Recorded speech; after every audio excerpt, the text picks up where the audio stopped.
You know, before I get happy, I want the same thing they got. And that's what you owe me, as far as I'm concerned. You'll come into my town, you'll bypass me every which way you could with the assumption of y'all trying to help the people in the seafood industry. But there's more than just fishermen. After Katrina, when there was no docks, I had fishermen driving from Chalmette, Louisiana, Delacroix Island. All those docks were destroyed. They were driving 250 miles to bring me product, and glad to see a dock. When you ain't got no more docks, the fishermen are the business too. You know, y'all broke the link of a chain. The chain's only as strong as its weakest link. You know, I feel like I've been bypassed. I don't feel this thing went right. I don't know why we gotta have a barge from Texas out there serving fuel when we perfectly capable of doing it ourselves over here. You know, nobody has ever come and asked me about loading boom. I deal with shrimpers every day. But instead of y'all letting my shrimpers stay at my place, y'all took them and bring them to the other guy's place. You know, and I ain't happy with that. And I don't think that's right. You know, what I pay taxes for in this town, what I buy permits for, what I donate stuff for, what we do as a community down here, when I got to step back and watch all these strangers come into my own backyard and get rich. Y'all throwing money at them like crazy, giving them more than what they deserve. And we just sitting there suffering, you know. Y'all didn't give me enough money to pay my bills. I can show you. For electric bill and everything. What I collected BP so far since this started is less than what I've paid out in bills. And I've cut my thing down to rock bottom. But how you expect a man to live on 10%, less than 10% of what I was projected to make? And just sit there. I don't believe there's nobody in this country could pay their bills if you just got 10% of your check. You know, and it looks like now that Feinberg's coming in, it looks like BP just trying to, you know, they're not saying nothing no more. They're going to just hand it off to Feinberg. But in the meantime, we stuck here for a month and a half with no income. And, you know, we got bills to pay.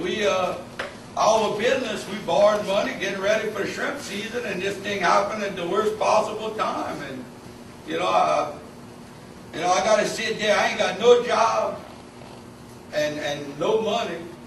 And Mr. Hayward gets $18 million in a new job. And that's hard to take. I'm going to tell you, very, very hard to take. I didn't do nothing wrong. I didn't do nothing to deserve it. You know, it's, you know, I understand in certain disasters, certain people profit and certain people lose. But I don't believe that BP made enough of an effort to identify the people that they was actually injuring when they started this, you know. It was, let's make the politicians happy, we'll give them the money first and they might leave us alone, you know.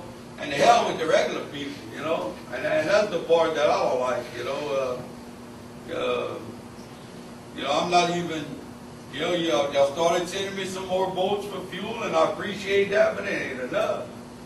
It's not even 10% of what I normally sell. You know, I know that barge is selling. I just don't understand why we got to have a barge out here. Hey, Dean, he's only got about 15 more minutes. I'm going to let him answer your question if you have anything else to add. That's it. That's good. And if anybody else has questions for Jason. Oh, and another thing I want to say, y'all don't want to pick up the oil. It's more cost effective to leave it in the water than to put it and send it to the landfill, the best I could figure, because y'all not trying to pick up that oil. You know, I can understand the government's stupid and they can't find Bin Laden because they don't understand that the oil's under the water. They fly around in the helicopter and don't see no oil, so everything's all right. Now, come on, man. It's a joke. They've done a lot of posturing.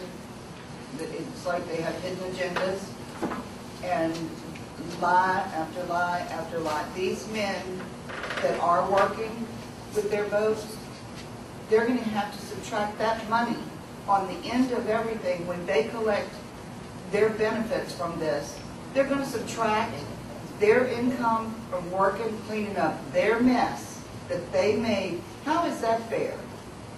They're out there taking their lives and putting them in jeopardy to clean up BP's oil spill.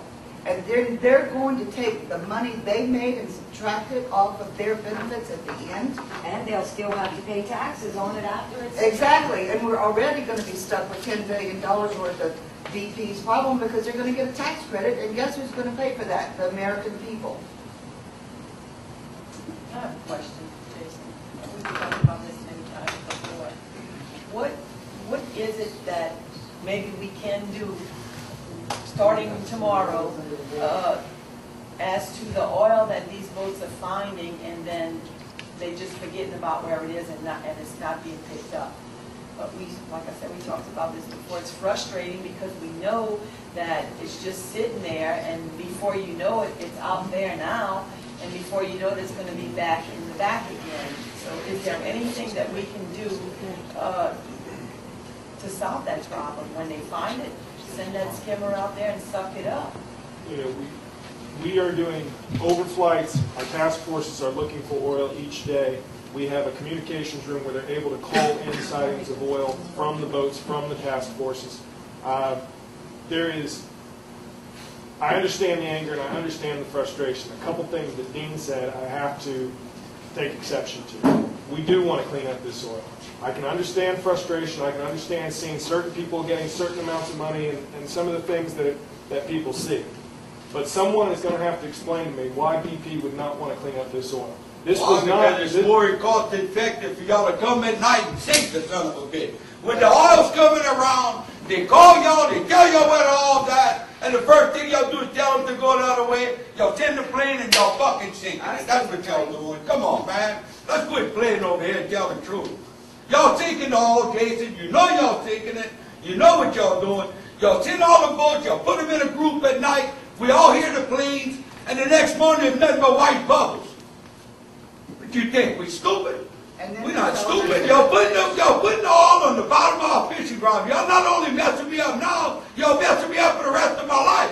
And the fish are I ain't gonna live long enough to buy no more shrimp.